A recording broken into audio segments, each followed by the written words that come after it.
Hello, my friends. Welcome. Close your eyes for a moment, just for a second.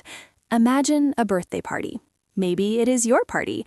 Maybe it is for a friend. What do you see? You probably see a cake.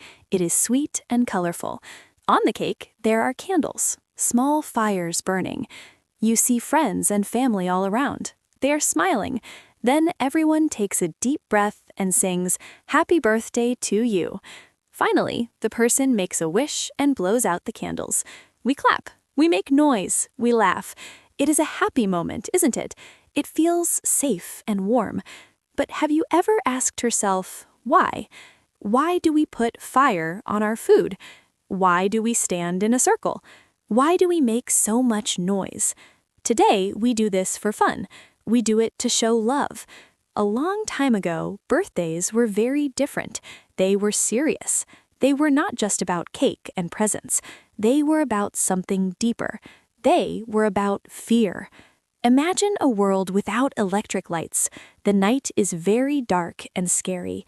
Long ago, people believed in spirits. They believed in ghosts. They believed in magic, good and bad magic. They thought the day you were born made you special, but being special was dangerous. On your birthday, the spirit world was close. The door between our world and the world of ghosts was open. So why did people gather around you? Why did they light candles? Why did they shout and sing? They were not just celebrating, they were protecting you. The fire fought the darkness. The noise scared away bad spirits. The circle of friends was a shield to keep you safe. Today, we are going to travel back in time.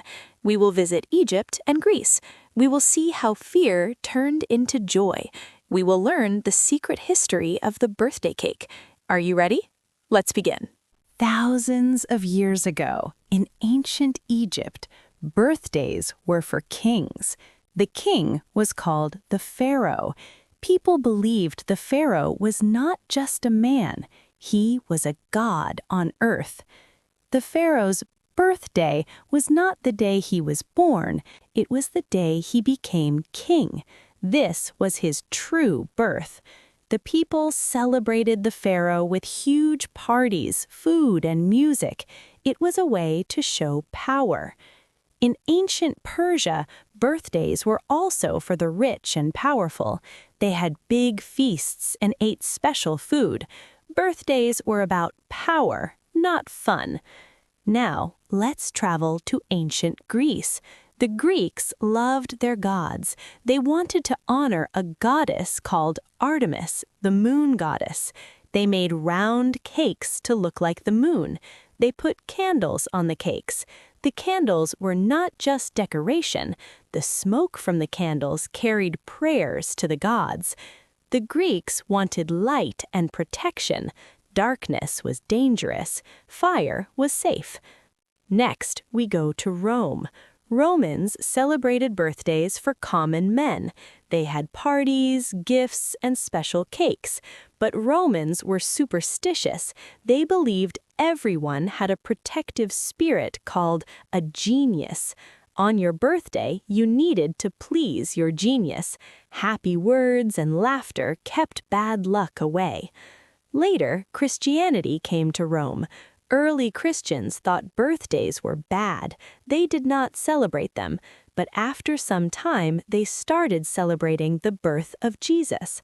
Slowly, people began to celebrate birthdays again. In Germany, long ago, children started having their own parties called Kinderfest. Parents made sweet cakes and put candles on them, one candle for each year of life, one extra candle for hope. It was a prayer for the child to live one more year. Today, we still celebrate birthdays like this. We still gather in a circle, we still bring gifts, we still bake cakes and light candles, we make noise and sing. The meaning has changed, the fear is gone. Now it is about love, happiness, and caring for each other. The next time you blow out your candles, remember this. You are part of a long story, a story of light, protection, and love. Make a wish. let the smoke carry it up. And always remember, every small tradition has a big history. Every party is a little magic. Every wish is a little hope. Thank you for listening, my friends. If you enjoy calm stories like this, stories that explain everyday traditions and their hidden histories, you are always welcome here. Listen slowly, learn gently, and discover more quiet histories on this channel, one story at a time.